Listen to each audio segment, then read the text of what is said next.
The bonfire roared at the center of the gathering field, its flames climbing so high they seemed to claw at the belly of the moon. Soraya pressed her back against the rough bark of an oak at the field's edge, her fingers digging into the wood until splinters bit her skin. She should not have come. Every rational thought screamed at her to turn around, to slip into the darkness before anyone noticed the nobody healer standing where she had no right to be.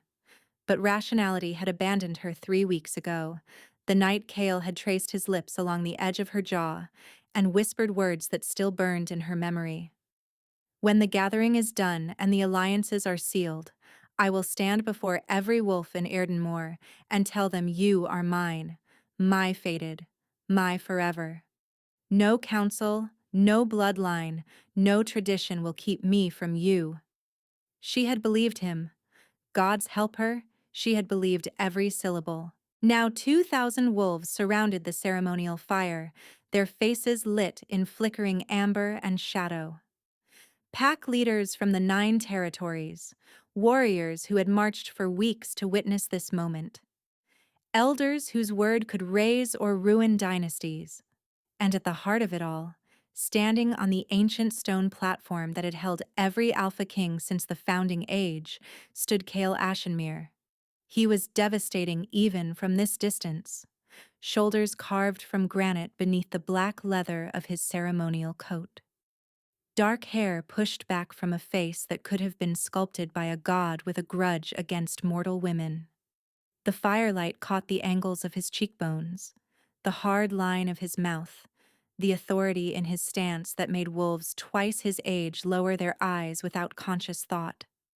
Soraya's hand drifted to her collarbone, where beneath the fabric of her dress, a mark pulsed with warmth against her skin. His mark. The crescent-shaped bite he had pressed into the hollow above her heart 6 weeks ago, the night he had pulled her into the darkness of the thornwood and claimed her as his mate with a certainty that left her breathless long afterward. "You carry my mark where it touches your heartbeat," he had murmured against the wound, his breath ragged. "So every pulse reminds you that you belong to me, and I to you." She carried something else now, too. Something she had discovered only 4 days ago, confirmed by the subtle shift in her own healing energy when she placed her hands over her lower belly and felt the second heartbeat. Faint and rapid, fluttering beneath her own. His child. Growing inside her while she hid in the shadows of a ceremony that would determine the future of the realm. She had planned to tell him tonight. After. The Alpha King will now declare his mate before the assembled packs. The voice of the council announced, his deep baritone silencing the crowd. Let the one he has chosen step forward to receive the bond. Soraya stopped breathing.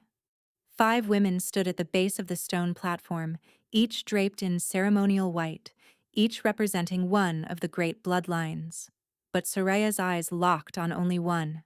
Ravenna of House Drakmir, whose raven-black hair cascaded over shoulders that had never known a day of labor, whose ice-blue eyes surveyed the crowd with the quiet satisfaction of someone who had already won. The Drakmirs controlled the iron mines, commanded the eastern armies, and had been whispering in the council's ear for years that their daughter was the only logical choice for the throne. Soraya watched Cale's face, searching for the man she knew. The man who laughed when she scolded him for tracking mud through her cottage. The man whose hands shook when he held her face, as if she were something precious that might shatter. The man who had wept, actually wept, the first time their wolves had howled together beneath a winter sky. His expression was wrong, not cold, not distant. Something worse, conflicted. His jaw clenched and unclenched, as if he were grinding his teeth against words trying to escape. His hands were balled into fists at his sides, and his eyes, those deep amber eyes that had blazed with devotion every time they found her, were darting between Ravenna and the darkness at the field's edge, toward where Soraya stood. He was looking for her. She was sure of it. Some part of him was searching the shadows, reaching for her through the chaos of duty and expectation. But he did not call her name. I have heard the counsel of the 9 territories, Kale said, and his voice emerged rough, as if each word had been dragged across broken glass. I have weighed the needs of Erdinmore against— He stopped. His chest heaved. A visible tremor ran through his body, and for one breathless moment, his eyes flashed from amber to molten gold, his wolf surging to the surface, fighting for control. The crowd murmured. The elders exchanged glances. Kale's jaw locked. When he spoke again, the words came out flat, mechanical, as if something inside him had been strangled into silence. I choose Ravenna of House Drakmir. The roar of approval shook the ground beneath Soraya's feet. Drums erupted. Wolves howled their celebration. Warriors stamped their boots against the frozen earth in thunderous approval. And inside Soraya's chest, the mark detonated. She doubled over, a scream trapped behind her clenched teeth. The pain was not like anything she had felt before. Not the clean sting of a wound or the deep ache of exhaustion. This was annihilation. As if the bond between them was being ripped from her body fiber by fiber. Through eyes blurred with agony, she watched Kale take Ravenna's hand, watched him lift it in the traditional gesture of acceptance, while the crowd surged with joy around them. But she saw what no one else saw. The moment his skin touched Ravenna's, Kale flinched. His fingers spasmed around the other woman's hand as if he had gripped a hot iron, and his eyes, for one fractured second, found Soraya in the shadows. The look in them was not indifference. It was not triumph or cold resolve. It was horror. Then it was gone, swallowed behind a mask of stone as the crowd pressed in. As Ravenna smiled her perfect smile, as the future of Erdinmore was sealed in a single catastrophic moment. And Soraya felt the second heartbeat inside her stutter, then surge, as if the child already knew that everything had just gone wrong. She had met him in the thornwood on the night of the autumn bleeding, when the trees wept crimson sap and the air smelled of iron and dying leaves. Soraya had been gathering moon petal, a rare flower that bloomed only in wolf territory, essential for the fever tonics that kept the border villages alive through winter. She had no permission to be there. Healers of common blood were forbidden from entering packlands without escort, and Soraya had never had the kind of connections that produced escorts. What she had was stubbornness, steady hands, and a gift that frightened her. She had been elbow-deep in undergrowth when the wolf appeared between the trees. Black fur that swallowed starlight, eyes like molten bronze, a presence so overwhelming that her body froze mid-reach, every instinct screaming predator with a force that locked her joints and stole her breath. The wolf had watched her for a long, terrible moment. Then it had done something she had never seen a shifted wolf do. It had lain down. Slowly, deliberately, it lowered its enormous body to the forest floor and rested its great head on its forepaws, watching her with an intelligence that was almost unsettling. I am not afraid of you, Soraya had lied, her voice barely a whisper. The wolf had huffed, a sound so close to laughter that she blinked in shock. He had shifted in front of her that night, had stood before her as a man with leaves in his dark hair and an expression of bewildered wonder on his face, as if she were a creature from a legend he had stopped believing in. My wolf has never done that before, he had said. Lain down for someone. He does not even do that for me. She had not known he was the king. Not until 3 days later, when he appeared at her cottage door in riding clothes instead of fur, carrying a bundle of moon petal he had gathered himself and wearing a sheepish expression that no ruler had any right to possess. 6 weeks. That was all the time they had been given. 6 weeks of stolen meetings in the thornwood, of whispered conversations that stretched past midnight, of a connection so immediate and consuming that it terrified them both. He had marked her on the 23rd night, his teeth finding the hollow above her heart with an urgency that spoke of something beyond desire, something instinctive, undeniable, and fated. My wolf chose you the moment he saw you, Kale had told her, his forehead pressed to hers. "And my heart chose you the moment you lied about not being afraid." He had promised the gathering would change nothing, had sworn on his bloodline and his crown that no political alliance would override what fate itself had forged between them. And Soraya, who had never been given a reason to trust anyone with power, had trusted him completely. Now she stood in the wreckage of that trust, one hand pressed to the mark that screamed above her heart, the other cradling the belly where his child grew in the dark. Soraya ran, not toward her cottage. That would be the first place anyone looked. She ran north, toward the gray mist reach, where the forest thickened into wilderness that even wolves avoided. Her feet found the deer trails by instinct, paths she had walked 1,000 times gathering herbs, paths too narrow and too winding for a mounted pursuit. The mark burned with every step, a searing pulse that sent lancing pain down her left arm. She pressed her palm against it and kept running. Branches whipped her face. Roots caught her ankles. The winter air sliced into her lungs like shards of glass. She did not cry. Not yet.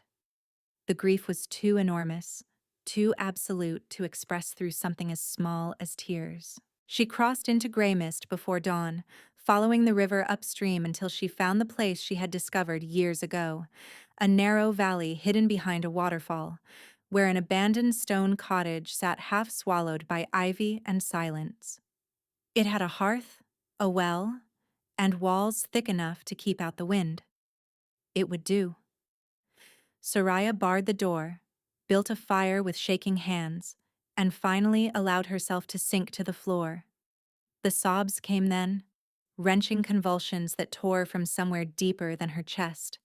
She cried until her throat was stripped and her eyes swelled shut, until the fire burned low and the darkness closed in around her. She did not hear the sound that split the night beyond her walls. A howl. Distant but piercing. So anguished that birds fled their roosts for miles and deer bolted from their bedding grounds in blind terror. And then, closer. Much closer. The soft crunch of paws on frost-hardened earth, circling her cottage once, twice, 3 times, before settling at her door with a whine so quiet it might have been the wind. But it was not the wind.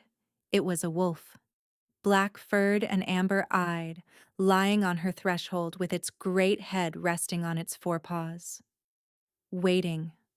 5 months passed, and the wolf never stopped coming. Each morning, without fail, Soraya would wake to find it lying outside her door. The black wolf with eyes like warm bronze, curled against the threshold as if guarding her from something only it could see. It never tried to enter, never scratched at the wood or forced its way inside. It simply lay there, watching, waiting, breathing clouds of mist into the cold morning air. And each time, Soraya would open the door, look down at the creature that wore the face of the man who had shattered her, and say the same words. "Go home, Kale." The wolf would hold her gaze, not with dominance, but with something that looked terrifyingly like devotion. Then it would rise, shake the frost from its fur, and disappear into the gray mist without a sound. He always came back. Soraya had tried to understand it. A wolf and its human host shared one body, one mind. They could disagree, but they could not act independently. Not like this. Not night after night, traveling hours through dangerous territory while the man slept. Unless Kale's rejection of his fated mate had fractured something fundamental inside him, splitting wolf from man in a way that should not have been survivable. The thought terrified her more than it should have. She had built a life in Grey Mist. A small life, quiet and deliberate. Clean water, fertile soil where she coaxed medicinal herbs into growing despite the altitude, and enough isolation to ensure that no one would stumble across her. She had repaired the cottage stone by stone, patched the roof with river reeds, built a drying rack for her herbs that would have made her old mentor weep with pride. Her belly had grown heavy beneath her dress. The child moved constantly now, restless kicks and rolls that kept her awake in the small hours. She was nearly 7 months along, and her healing gift confirmed what her body already told her. The child was strong, its heartbeat loud enough to echo through her palms when she pressed them to her skin. She spoke to it in the evenings, when the fire crackled low and the loneliness pressed in like rising water. "Your father is a king," she would whisper. "He rules 9 territories and commands 10,000 wolves. And every morning he lies at our door like a stray begging for scraps." She tried to make it sound bitter. It never quite worked, because the mark had not faded. 5 months after his public rejection, the crescent scar should have dissolved into nothing, the bond severed, the claim erased. That was how rejection worked among wolf kind. Clean, final, absolute. Instead, it pulsed with warmth when the wolf appeared at dawn and ached with cold when it left. And sometimes, in the deepest hours of the night, Soraya would press her fingers to it and feel something pushing back from the other side. Not words, not images, just a formless ache that matched her own so precisely it made her gasp. As if he was reaching for her through the only door she had not yet managed to lock. The trader arrived in late spring, his mule loaded with salt and iron nails and gossip from the lowlands. Soraya had encountered him by accident. She had ventured further than usual, following a tributary downstream in search of willow bark, when she came upon the old man resting beside the water with his mule and his tired eyes. He did not recognize her. Why would he? She was a pregnant woman in patched clothing, her hands stained green with herb work. Nobody worth remembering, but she recognized the seal on his trading pouch, the iron fist of Erdinmore.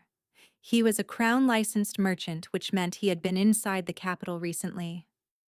"You have come far," she said carefully. "What news from the territories?" The old man talked freely. The news was bad. The Alpha King had become something the territories had never seen before. Not cruel. The trader was careful to emphasize that. Not tyrannical. Something stranger. Something that frightened people more than cruelty ever could. "He walks the castle at night," the trader said, his voice dropping. "The servants hear him pacing for hours, talking to something no one else can see, and in the mornings, they find him gone, vanished from his own bed, his chambers empty, the doors still barred from the inside." Soraya's hands tightened on the willow bark. "There is talk of a split. Wolf and man pulling in different directions. The healers say it should not be possible, that a host and wolf cannot separate without one of them dying. But the king's wolf has not answered to him in months. It acts on its own. And the king himself grows weaker by the day." The ground tilted beneath Soraya's feet, the wolf at her door. Every dawn, lying on her threshold with those bronze eyes that held no anger, no command, only a quiet, stubborn faithfulness. It was not Kale choosing to find her. It was Kale's wolf defying him to reach her. "And the woman?" Soraya heard herself ask. "Ravenna, the one he chose." The traitor spat into the river.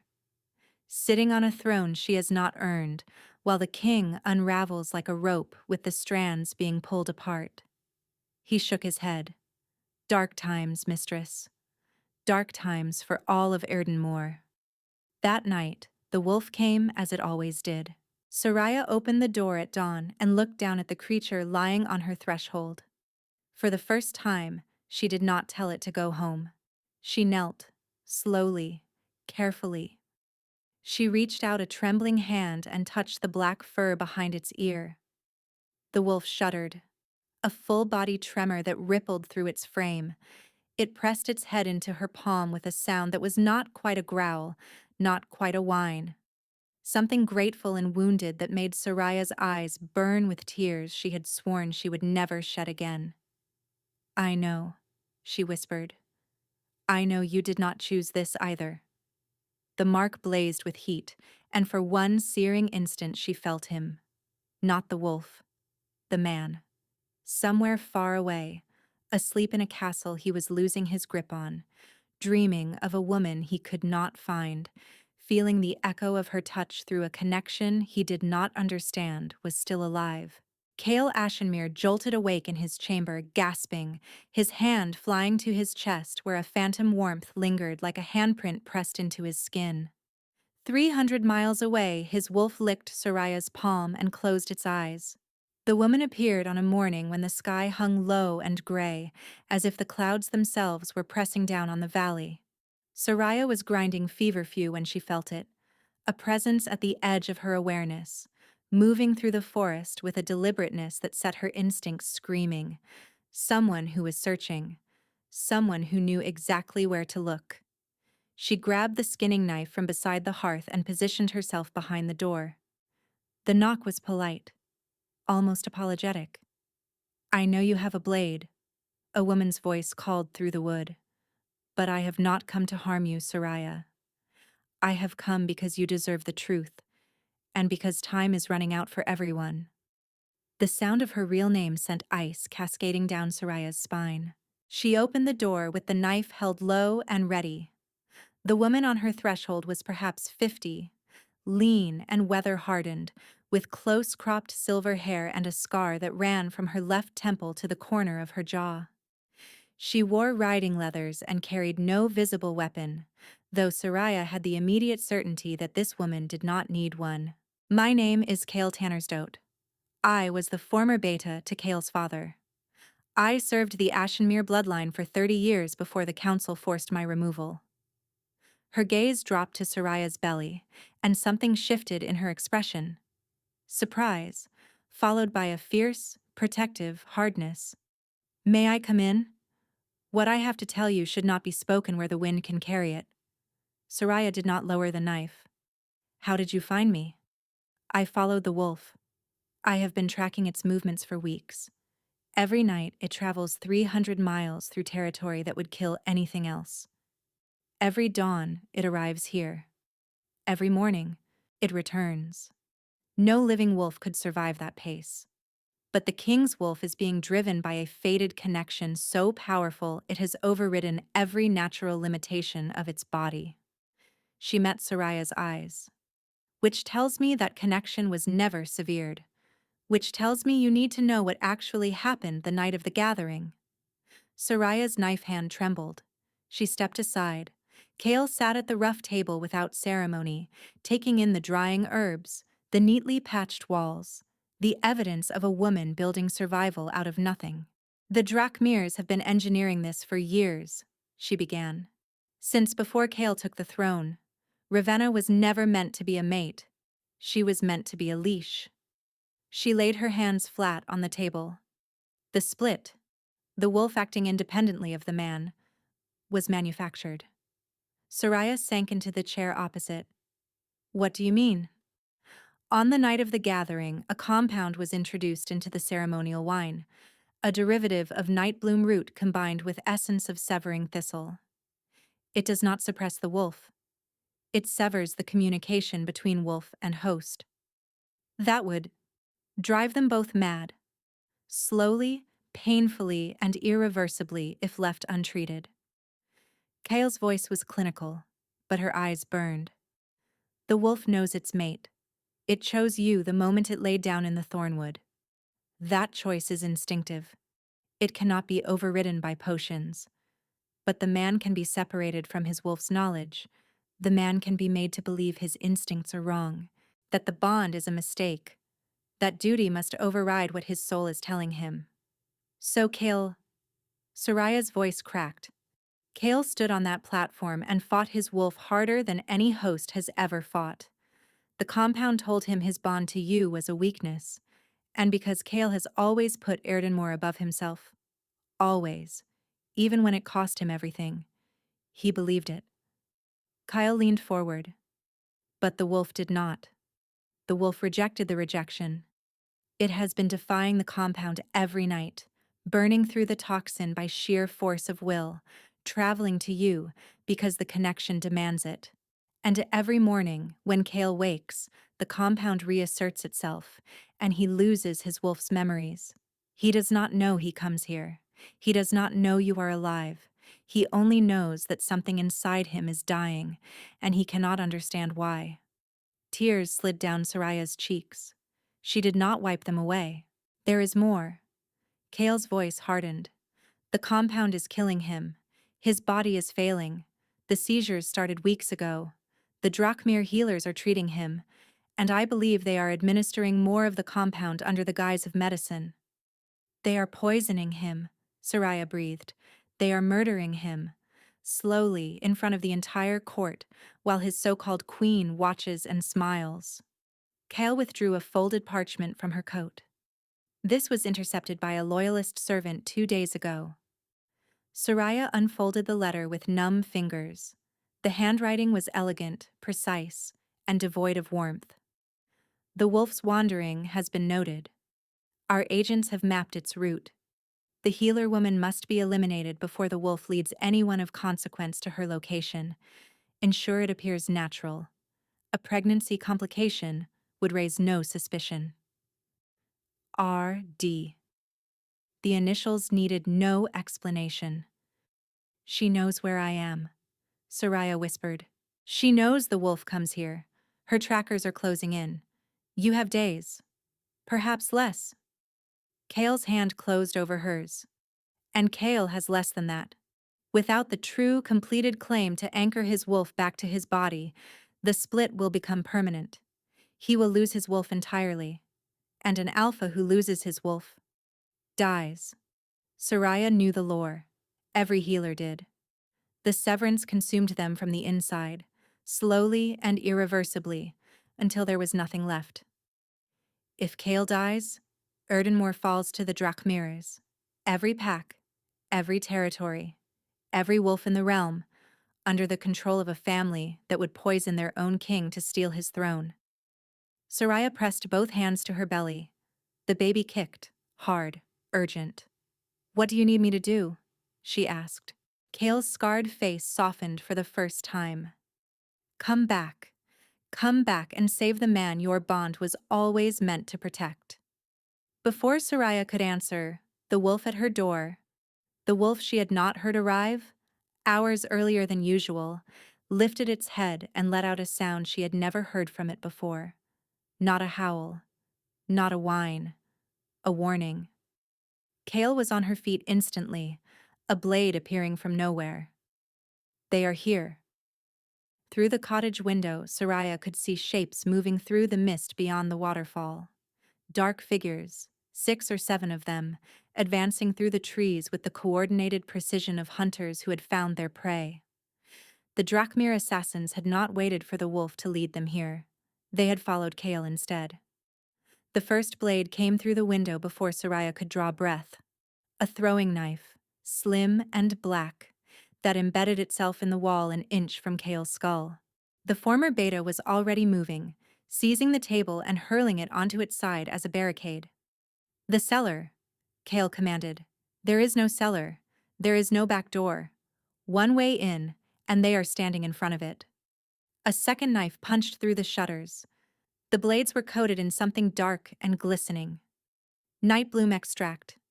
The same compound killing Kale, weaponized into a paralytic. Then we go through them, Kale said, and shifted. One moment a silver-haired woman crouched behind an overturned table. The next, a compact gray wolf with murder in its eyes launched through the ruined window into the mist. Through the splintered shutters, Soraya watched Kale tear into the advancing line. The former beta was fast, vicious, fearless. She dropped the first assassin before they could draw a second blade and had the second pinned before the first hit the ground. But there were too many. 7 dark-clad figures spreading into a semicircle, 2 carrying nets woven with silver thread. Here to capture Kale alive and kill Soraya at their leisure.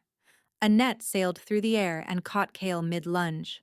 The silver threads bit into her fur, and the gray wolf howled in pain.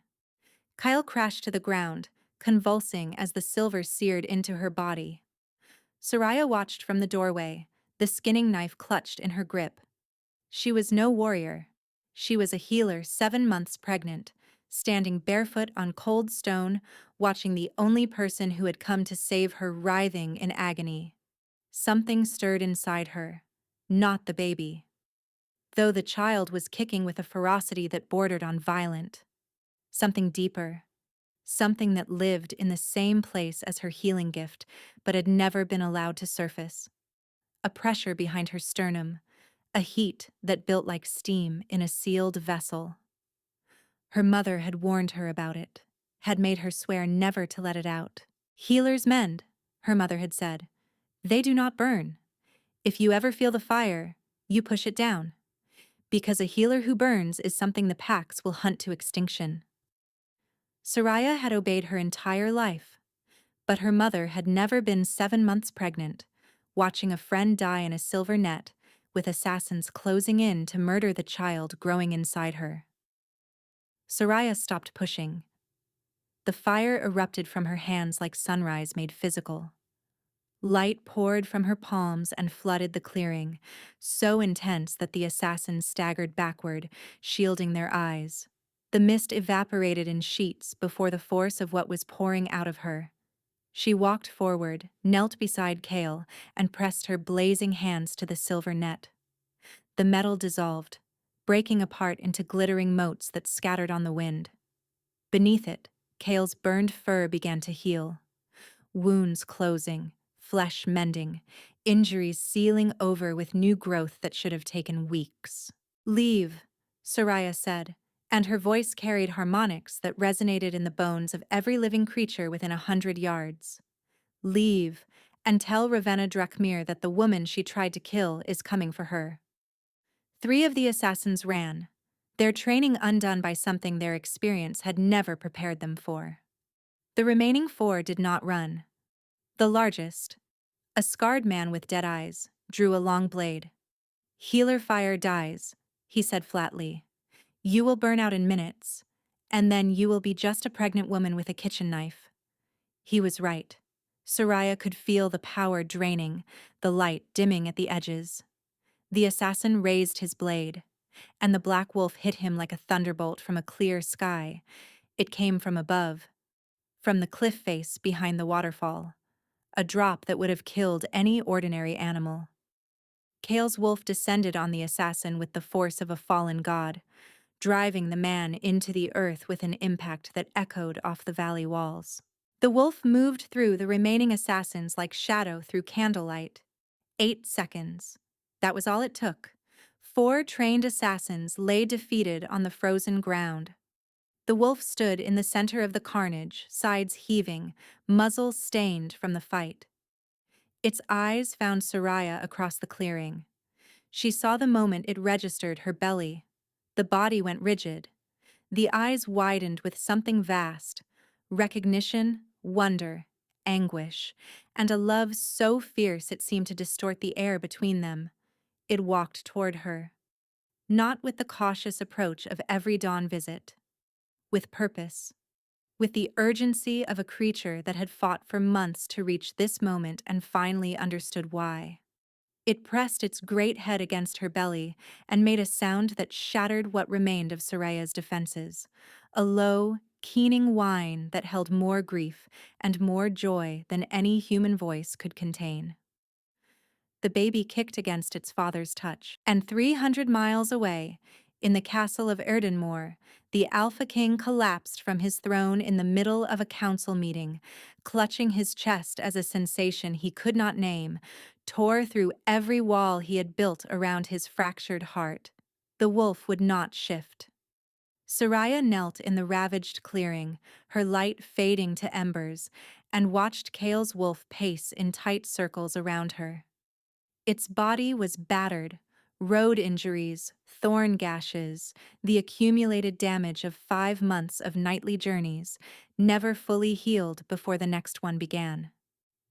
"He needs to shift," Kale said. The former beta had returned to human form, wrapped in a cloak pulled from one of the fallen assassins. "The man needs to hear the truth from your lips." "He cannot. The compound is still in his blood. The wolf has control right now, but the man is locked away. He does not even know where his body is."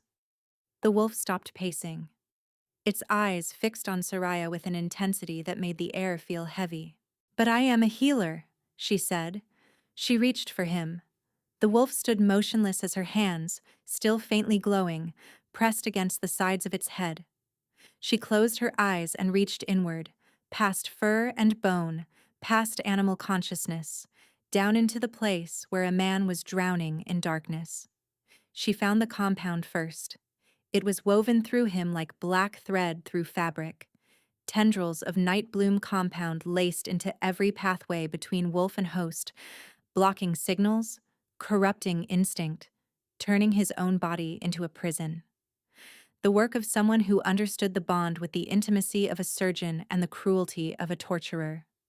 Soraya burned it out, not with the explosive fire she had used against the assassins, with the precise, measured heat of a healer cauterizing a wound, targeted, controlled, relentless. She traced every dark thread and destroyed it. Every false wall, every corrupted pathway, every chemical lie that had told Cale Ashemere his fated mate was a mistake. The wolf shuddered. Its body rippled. Its breathing deepened into something between animal and human. And then, with a sound like a gasp torn from a drowning man, Cale shifted. He knelt before her in the churned snow, shaking, covered in wounds and road grime and the evidence of months of self-destruction. His dark hair hung lank, his cheeks were hollow. His body, which she remembered as powerful, had been hollowed out by months of suffering, but his eyes were whole, amber and gold and blazing with a clarity that told her the wall was gone. Wolf and man, reunited in the same gaze, looking at her as if she were the sun rising after an endless night. "Soraya," he breathed. And then his gaze dropped to her belly, and every muscle in his body went slack. His hand rose toward her stomach, trembling so violently she could hear his bones rattling. It hovered an inch from her skin. He could not close the distance. "I have no right," he whispered. "I stood on that platform. I spoke her name. I chose. You were poisoned." I still said it. Tears carved tracks through the grime on his face. I felt my wolf screaming inside me, and I crushed it. I told myself I was doing the right thing. That duty mattered more than... He choked. "How do I tell you that I chose a kingdom over you and our child, and that some part of me believed it was right?" Soraya's chest cracked open. She had prepared for this, rehearsed her anger, her cold dismissal of every excuse. She had imagined herself immovable. She had not prepared for his honesty. "You want me to tell you it is all right?" she said, and her voice shook. "You want me to say I forgive you? That I spent 5 months alone in a wilderness, pregnant with your child, watching your wolf lie at my door every morning while the man who marked me chose another woman and let me believe I was worthless?" Cale flinched as if she had struck him. "I waited for you?" The words erupted from somewhere she had not known existed. 5 months of buried grief, of swallowed rage, of silent conversations with an unborn child about a father who had thrown them away. "I stood in those shadows with your mark burning above my heart and your baby growing inside me, and I watched you take her hand. Do you know what that does to someone, Cale? Do you know what it feels like to be erased?" He did not defend himself, did not argue. He simply knelt in the snow and let her rage pour over him. "I woke 3 days after the gathering," he said quietly, when her screams had dissolved into ragged breaths. "And I could not feel you. The bond was there, screaming, clawing, but your end was gone. I did not know why. I did not know what I had done. All I knew was that you were gone and something inside me was dying." "Good," Soraya spat, even as tears streamed down her face. "My wolf was wiser than me, Soraya. It knew what I had done was wrong before I could even remember doing it. It fought through a compound designed to kill us both, night after night, to reach the woman I was too fractured to find. His voice dropped to barely a whisper. I am not asking you to forgive me. I am asking you to let me spend whatever time I have left earning the right to ask. She wanted to hate him, wanted to turn away, take her child, disappear deeper into the wilderness. But the connection between them would not let her lie to herself. She had felt him searching, every night, through the mark, through the connection that should have died and never did. She had pressed her hand to the crescent scar and felt him reaching for her with everything he had. And she had reached back, every single time. Get up, she said hoarsely. You are the Alpha King, and you are kneeling in the dirt while your kingdom burns. He rose slowly, his body swaying with the weakness of months of slow destruction. We go to Erdinmore, Soraya said. We end what the Drakmirs started. And then, we will see whether what is left between us is worth saving. It was not forgiveness. It was barely a truce. But when Kale's hand reached for hers and she did not pull away, the mark pulsed once. Not with pain, but with something that felt terrifyingly like coming home.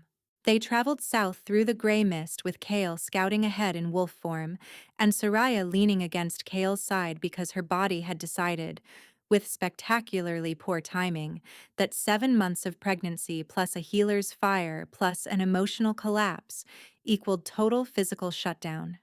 He carried her when she could no longer walk. She protested. He ignored her. The argument lasted roughly 30 seconds before a contraction.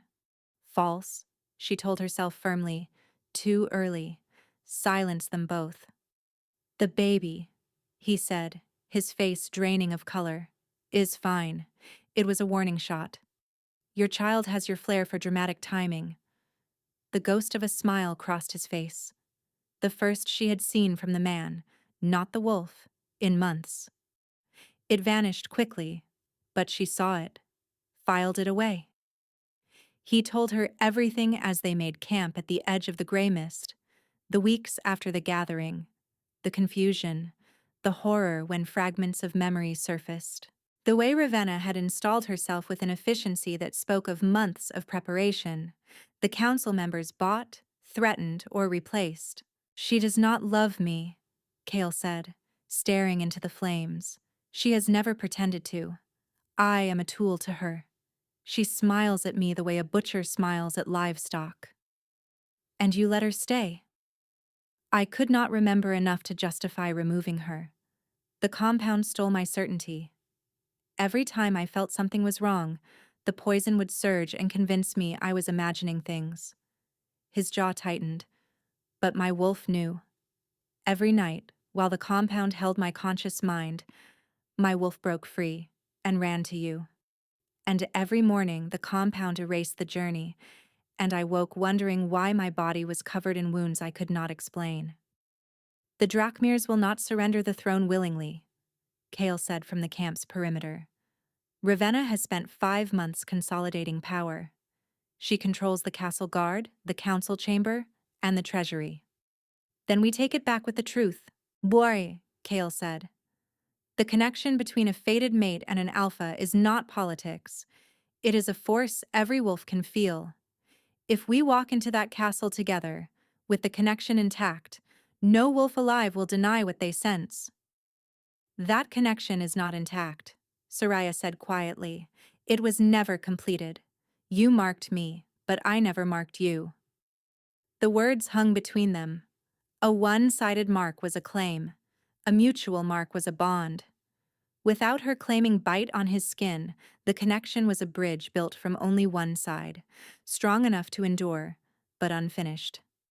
Then we do this the hard way, Kale said. We take back the throne first, and I prove myself worthy of the mark second. Dawn broke over Erdinmore, and as they crested the final ridge, Soraya's blood turned to ice. The city was not ablaze with flames. It was draped in banners. Drakmir black and silver hung from every tower, every gate. The royal standard of Ashenmere had been torn down, and marching through the central avenue, their armor gleaming with the serpent crest of House Drakmir, were hundreds of soldiers. "She has declared herself sole regent," Kale said. "She is not waiting for Kale to die. She is replacing him." And from somewhere within the castle, carried on the wind, came the sound of a bell tolling. Slow, measured, final. The execution bell. "The Loyalists," Kale said. "Every wolf who refused to kneel to the Drakmir banner. Every healer who treated Kale without authorization." Soraya thought of Odessa, the old herbalist who had taught her everything about healing, who had smuggled her into wolf territory as a child, who had wept with joy when Soraya told her about Kale. "How long?" she demanded. "The bell tolls at dawn. Executions at noon." 6 hours. As they descended from the ridge, wolves began to appear. They emerged from farmsteads and forests, from villages and valleys. They fell in behind Kale without a word, drawn by the resonance that vibrated in the blood of every wolf born under the Ashenmere line. For 5 months, that resonance had been muted by poison. Now, with the toxin purged, it rang across the territory like a bell finding its voice. By the time they reached the city gates, 200 wolves marched behind them. By the time they reached the inner wall, 400. The Drakmir soldiers at the outer gate took one look at the tide of fur and fury advancing on their position, opened the gates, and ran. But Ravenna had not survived 5 months as regent by being unprepared. The inner castle gates were sealed. 300 soldiers lined the walls, armed with crossbows and blades coated in nightbloom extract, and standing on the battlement stood Ravenna herself. "You bring a rabble to my door," she called down. "A few hundred farmers against trained soldiers." "Your door?" Kale's voice rang across the courtyard. "You sit in a stolen chair, propped up by treachery and stolen authority. You are not a queen, Ravenna. You are a thief. I also have your loyalists in my dungeon, 43 of them, including that old herbalist who used to sneak your healer into wolf territory." Her gaze found Soraya. "The prisoners will be executed in 3 hours. If you attempt to breach these walls, they die immediately." Soraya stepped forward. "Ravenna, I am offering you a trade. Me for them. The king's fated mate and his unborn child for 43 wolves you do not need." "No." Kale's hand closed around her arm. "Soraya, absolutely not." She turned to face him. "She will kill them. Odessa is in there." She placed her hand on his chest, over the place where her mark would go. "Trust me, the way your wolf trusted the bond when your mind could not." Kale released her arm. Soraya walked toward the castle gates. Alone. 7 months pregnant. Barefoot. Her dress still singed from the fire she had unleashed hours ago. The gates opened. Soldiers surrounded her, seized her arms, forced her to her knees. She did not resist, kept her eyes locked on Ravenna as the false queen descended. "Release the prisoners," Soraya said. Ravenna struck her, an open-handed blow that split her lip. Pain bloomed across her face. The baby kicked violently. "Release the prisoners," Soraya repeated, her voice steady despite the sting. "Or do you need 43 hostages to feel safe from a woman on her knees?" Ravenna gestured to her soldiers. "Bring them. Let her watch them walk free, then chain her." The dungeon gates groaned open. The prisoners emerged, gaunt, bleeding. And among them limped Odessa, her silver hair matted and tangled. When she saw Soraya kneeling, she crumpled. "No, child, what have you done?" "What you taught me to do. Heal what is broken, no matter the cost." The prisoners stumbled toward the open gates. 43 wolves walking free because a woman who owed them nothing had traded herself. And then the baby moved. Not a kick. Something far more violent. A force erupted from Soraya's core. Not the healer's fire, but something deeper. Something ancient that pulsed in rhythm with the mark and the connection stretching between her and the man beyond the walls. The child was awakening. The unborn heir of the Ashenmere bloodline, product of a true fated bond, channeling a power that should not have been possible for years. Light exploded from Soraya's body, not from her hands, from everywhere. Her skin, her eyes, the mark that blazed like a sun-forged brand. The light was the child's, channeled through the mother, amplified by the connection. Ravenna stumbled backward. Soldiers dropped their weapons. The stones of the castle vibrated. Soraya rose to her feet. The chains fell away. Not snapped, but dissolved, consumed by light that ate through iron like flame through paper. "What are you?" Ravenna breathed. "I am his mate. I am the mother of his heir. And I am done being afraid of what I am." The power surged outward, shattering every window. Soldiers were thrown from their feet. Night bloom-coated blades crumbled to dust as the light burned through the night bloom. Beyond the walls, answering the eruption with a roar that shook the city's foundations, Kale shifted and led 400 wolves through the gates that exploded inward. His wolf form crashed through the Drakmir line, a tide of loyalty and vengeance that swept the defenders like a river breaking through a dam. Ravenna ran, through corridors, upstairs, toward the throne room. Soraya followed, the child's power flowing through her in waves that left her breathless and ferociously alive. She found Ravenna before the stolen throne, a slender stiletto in her hand, concentrated night bloom. Enough to kill an unborn child with a single scratch. "If I cannot have this throne," Ravenna hissed, "then neither will your child." She lunged. Soraya caught Ravenna's wrist in a grip that crackled with light and held the poison blade an inch from her belly while the false queen screamed and thrashed. "You spent years building this lie," Soraya said. "You poisoned my mate. You stole his throne. You tried to murder me and our child. And in the end, you could not overcome a bond you were never worthy of understanding." She twisted. The blade clattered to the floor. Ravenna collapsed, the blade clattering from her grip. Kale burst through the throne room doors, shifting mid-stride, crossing the room in 3 strides to pull Soraya against his chest. "You walked into a fortress alone," he gasped into her hair. "Your wolf taught me about stubbornness." Around them, Erdinmore's wolves secured the castle. Drakmir soldiers surrendered, and Ravenna knelt on cold stone, surrounded by the ruins of her ambition. Kale found her on the battlements as the sun climbed toward noon, the hour that should have marked executions, now marking something different. "The council wants to know who rules beside me," he said, standing close but not touching her, respecting the distance she had not yet closed. "The bond," she said.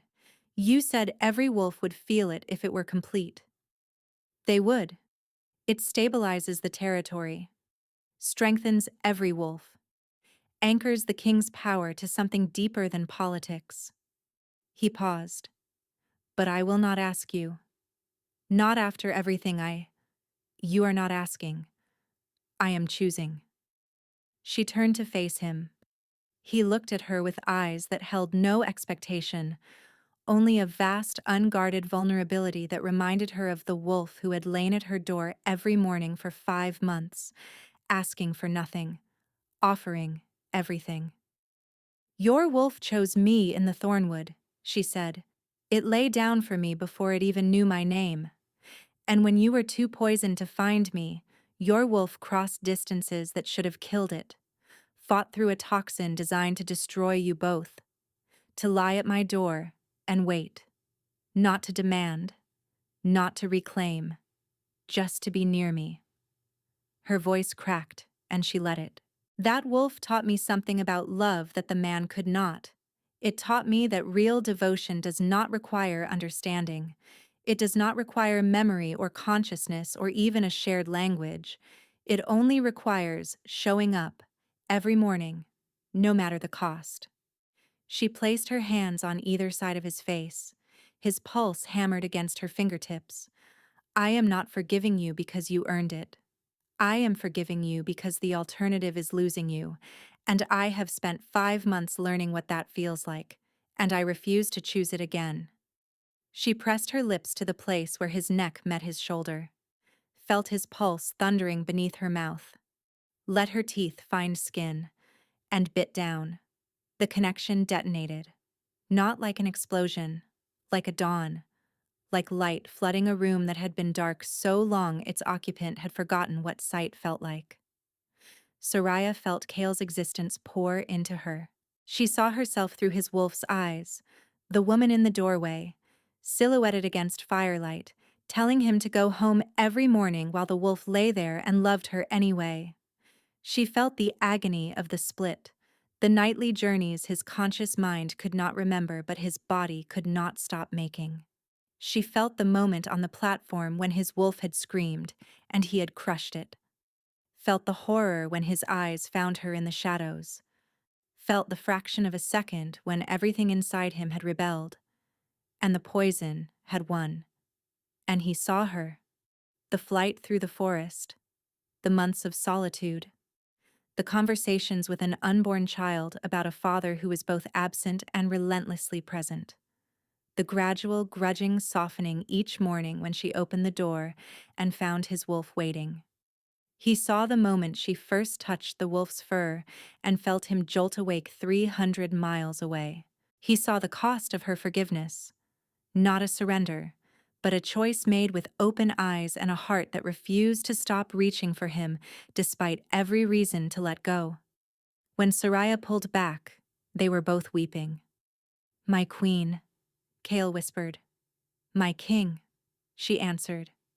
And across Erdinmore, every wolf lifted its head as the bond settled over the territory like the first warm wind of spring, undeniable, unshakable, and finally, irrevocably whole. Ravenna Drakmir was tried before the assembled packs on the first day of the new spring. Her father had died during the battle. Ravenna herself was stripped of her name, her bloodline rights, and her wolf. She was exiled to the bleached reaches, the barren salt flats beyond the western border, where nothing grew and no pack roamed. Condemned to live out her days as the nothing she had tried to make Soraya. She went in silence. That, at least, Soraya could respect. The kingdom healed slowly, unevenly, with setbacks and days when the damage seemed too vast to repair. But the completed union pulsed through the territory like a second heartbeat, steadying the wolves, calming the unrest, drawing the fractured packs together with a force no political alliance could have replicated. Soraya became the queen no one expected and everyone needed. Not a figurehead draped in silk, but a healer who walked the villages barefoot, who delivered babies and brewed teas for the sick, while the crown sat unworn on her dresser. The people called her the Dawn Queen, a name born from the story that had spread across Erdinmore like wildfire. The story of the wolf who had come to her door every morning, faithful and tireless and unbreakable. Kale ruled beside her with a steadiness that surprised those who had watched him unravel. The split had left scars. There were nights when he woke gasping. Nights when Soraya pressed her hand to the mark on his shoulder and flooded the bond with warmth until the tremors subsided. But wolf and man were one again, united by the woman who had saved them both. On the last day of spring, in the same thornwood where a black wolf had once lain down before a stranger and changed the course of 2 lives, Soraya gave birth to a daughter. She came into the world howling, a sound so fierce and full of life that the wolves who had gathered in the forest answered in kind, their voices rising in a chorus that echoed across the mountains and rivers of Erdinmore. Kale held his daughter with hands that no longer trembled. He looked at Soraya with eyes that held no shadows, no fractures, no walls. "She has your stubbornness," he said, as the baby gripped his finger with astonishing strength. "She has your wolf's devotion," Soraya answered. "She will never stop showing up for the people she loves." Outside the thornwood, dawn broke over Erdinmore, and on the threshold of the cottage where it had all begun, where a wolf had once lain waiting for a woman who had every reason to turn it away.